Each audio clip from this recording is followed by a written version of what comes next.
Donc bonjour les vierges, j'espère que tout le monde va bien. Allez les vierges. Bon, j'espère en tout cas voir un truc sympa parce que ma fille aussi elle est vierge. Donc si on pouvait me montrer une petite validation de permis, ça me ferait plaisir pour elle. Je lui dirai pas mais... Allez les vierges, qu'est-ce qu'on a pour vous?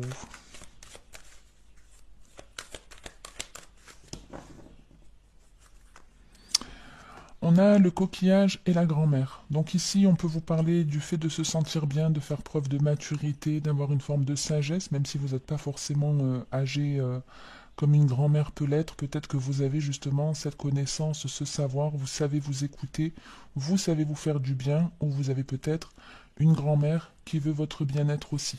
On va voir un petit peu dans le détail ce que je peux vous dire. Enfin, dans le détail. On démarre avec l'administratif. Ah, elle n'est pas sortie. Non, là il y en a deux, c'est pas la peine.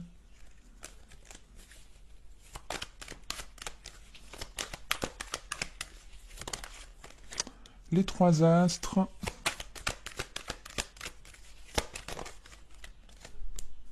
Les trois flèches, les trois astres, les trois flèches, les trois petits cochons. Et la carte des outils. Donc en gros, on est en train de vous dire qu'il y a des choses que vous voulez mettre en place, mais peut-être que vous avez mis beaucoup de temps à vous décider, peut-être beaucoup d'hésitation, du stress, des peurs qui vous ont bloqué. Ici, enfin, on se lance. Ça peut concerner de l'administration, ça peut concerner des documents à mettre en place pour créer une société qui sont en lien avec le travail. Bref, soit vous êtes en train de mettre un plan en route. On est en train de dessiner un petit peu le chemin de sa vie. C'est-à-dire, pour certains, vous pouvez par exemple écrire sur papier comment vous vous voyez dans 10 ans. Mais dans 10 ans, j'aimerais être une femme à mon compte professionnellement, je me vois travailler dans tel domaine, je me vois habiter dans tel endroit, je me vois œuvrer dans l'humanitaire. Enfin, vous pouvez comme ça vous imaginer un petit peu le film de votre vie. Et puis après, vous reprenez cette feuille et vous vous dites qu'est-ce qui est réalisable à partir d'aujourd'hui. Quelles possibilités j'ai pour concrétiser cette vie idéale que j'espère avoir dans quelques années.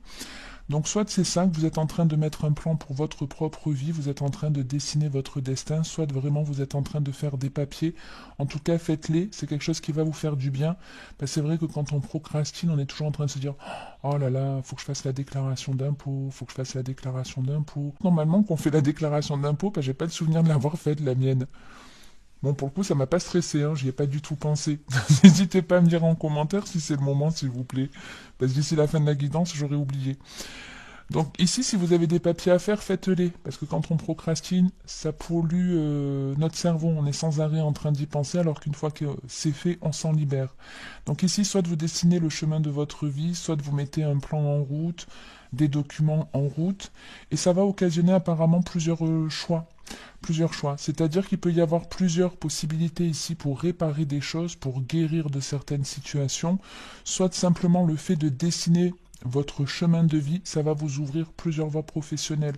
Peut-être qu'en vous imaginant dans 10 ans, vous allez vous dire, moi j'aimerais bien bosser là-dedans ou là-dedans. Donc ça peut vous apporter plusieurs possibilités professionnelles ici. En dos de deck, on a la pyramide d'élévation, l'homme, le compagnon et la paix. Donc c'est ce que je vous disais, hein, ça libère l'esprit, donc on le retrouve ici. Ici, en tout cas, on est en paix avec soi-même, on est entouré de personnes qui sont en paix, qui nous apportent un apaisement, qui nous soutiennent. Ici, on peut avoir une personne peut-être qui est haut placée d'un point de vue hiérarchique ou qui a une espèce de solidité. Alors ça peut être simplement dans la maturité, la conscience, les connaissances, la sagesse, etc.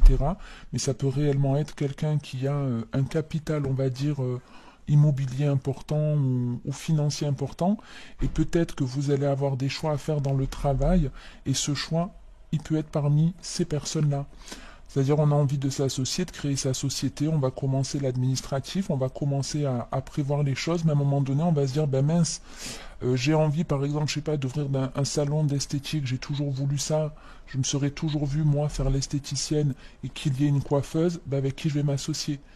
Mais pour créer ça, il faut aussi un peu de budget, donc on peut l'avoir ici. On peut avoir ici la personne avec laquelle on va s'associer, avec qui ça se passe bien, qui a le même état d'esprit Voilà, quelqu'un qui est plutôt apaisant et quelqu'un qui a les reins solides. Ok? Allez, on va voir un petit peu avec l'améthyste ce que je peux vous dire, les vierges. Bon, en tout cas, j'ai pas vu la validation du permis de ma fille. Hein. Bon, ça, je vais pas lui dire par contre. On va garder le suspense. Ça veut pas dire qu'elle aura pas. En plus. Alors, les vierges.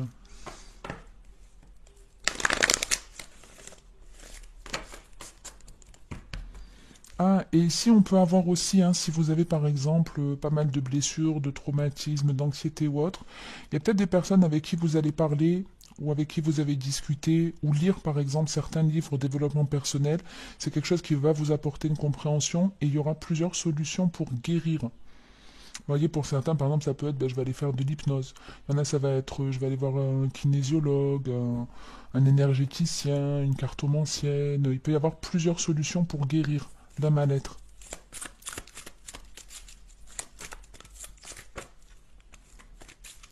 Alors déjà, j'ai vu la carte du retour de quelqu'un du passé. Alors, les vierges, on a l'automne et le doute. Donc ici, il y a peut-être des choses où il y a encore pas mal de questions dans votre tête, c'est un petit peu le bazar, un peu le fouillis. Ces cartes, elles me font penser un petit peu à ça. Tu sais, un peu les feuilles qui s'envolent, c'est le bordel, il n'y a rien qui va, on n'est pas très bien organisé. Sinon, on peut vous parler de quelque chose qui peut ici vous surprendre, mais ouais, qui va vous étonner. Peut-être le comportement de quelqu'un. Quelqu'un, par exemple, peut arrêter de vous courir après et vous vous demandez comment c'est possible. Attention à l'ego si c'est le cas. Allez, l'automne et le doute. Qu'est-ce qu'on a? On démarre avec la pause. On a ensuite l'homme. Et on avait quasiment les mêmes énergies dans la guidance des taureaux. La non-communication, bon, c'était pas tout à fait les mêmes énergies, pour le coup. Et le succès. Donc ouais, vous voyez, quand je vous disais, il peut y avoir effectivement une personne qui du jour au lendemain ne vous calcule plus vraiment et ça vous fait vous poser des questions en vous disant mais comment c'est possible, comment ça se fait que j'ai plus de ces nouvelles, comment ça se fait qu'il ou elle me calcule plus. Et effectivement, ici on a une pause avec une personne, on ne se parle plus, mais là où c'est intéressant, enfin intéressant, on dirait presque une manipulation, un peu une guerre d'ego, tu sais, fuis-moi je te suivrai, suis-moi et je te fuirai. Il y a un petit peu de ça. Donc ici, on peut avoir une pause, hein, une distance qui s'installe avec une personne, avec un homme apparemment, mais pas forcément. Hein, vous pouvez être un homme et avoir une femme en opposition. Et c'est effectivement quelque chose qui peut vous blesser, le fait qu'elle s'éloigne un petit peu, qui peut vous détruire, ou même tout simplement le fait qu'elle veuille plus vous parler, sans parler forcément de vraie distance. Ça peut être, voilà, on se parle pas, mais de manière un petit peu temporaire. Et c'est au moment où justement il n'y a plus du tout de communication que peut-être vous allez ouvrir les yeux et vous rendre compte que cette personne elle a une forme d'importance pour vous. Peut-être qu'il faut justement la perdre pour prendre conscience de sa valeur. Malheureusement, des fois ça arrive. Hein. C'est quand on perd les choses qu'on se rend compte de ce qu'on avait. En dos de deck, on a de la transformation, de l'addiction, le message reçu, la crise et le burn-out. C'est pas très joli ça, hein. Donc on est plus dans un truc d'ego, attention. Hein. Donc là on est plus dans une guerre d'ego. Hein, je vous dis, quelqu'un qui courait après une personne et elle a arrêté. Et c'est comme ça que l'autre du coup commence à être dépendant. La personne elle est en train de changer. Celui qui courait va arrêter de courir et inversement. Et ici c'est clairement ça, mais c'est pas sain, hein. C'est pas du tout sain. Parce qu'effectivement, on a pu, par exemple, envoyer des messages tous les jours à une personne, la solliciter pour créer quelque part une dépendance, et puis l'autre, elle s'en foutait un peu. Et puis une fois que ça s'arrête, une fois que cette personne, elle arrête de nous envoyer des messages, ben, du coup, ça réveille un petit démon en nous, hein, notre ego. Et on se dit, ben mince, j'ai envie qu'elle me contacte, j'ai envie qu'elle m'envoie des messages, comment c'est possible, attends, elle s'est barrée, elle me calcule plus, etc. Faites attention à ça parce que c'est vraiment de l'ego. Et on peut avoir des personnes manipulatrices hein, qui agissent comme ça. Elles peuvent s'en rendre compte ou pas, mais c'est assez facile de créer une dépendance auprès de quelqu'un. Je vous invite pas du tout à faire ça pour votre karma, ce sera vraiment pas bien du tout, du tout. Vous le paierez tôt ou tard. Mais faites attention parce qu'on peut avoir un truc comme ça de je t'envoie beaucoup de messages, puis du jour au lendemain, je te calcule plus, et c'est comme ça que c'est toi qui va venir me courir après. Donc faites attention à ça, les vierges, ok? J'en reste là pour aujourd'hui. J'espère que cette vidéo vous aura plu ou aidé. De toute façon, je pense que pour les signes d'aujourd'hui, j'arrête. Je reprendrai les vidéos petit à petit dans la semaine après le taf. Mais vraiment petit à petit. Petit à petit. C'est rigolo parce qu'il y a cette carte que j'ai voulu remettre mes jeux et il y a la carte de l'union et de l'ennemi qui est sortie. Donc faites attention aux gens avec qui vous vous associez, surtout si au démarrage vous en aviez strictement rien à faire quelque part de la personne. Peut-être qu'elle a réussi à activer votre dépendance affective en vous sollicitant et en ne plus vous calculant du jour au lendemain. Bref, j'en reste là. Si la vidéo vous a plu, parlé ou aidé, n'hésitez pas à me le faire savoir en mettant un pouce, un commentaire, en vous abonnant. Merci à tous ceux qui le font. Merci pour votre soutien et ce malgré que je ne sois pas très régulière. Je souhaite en tout cas à tous et à toutes de passer une très bonne journée ou une très bonne soirée.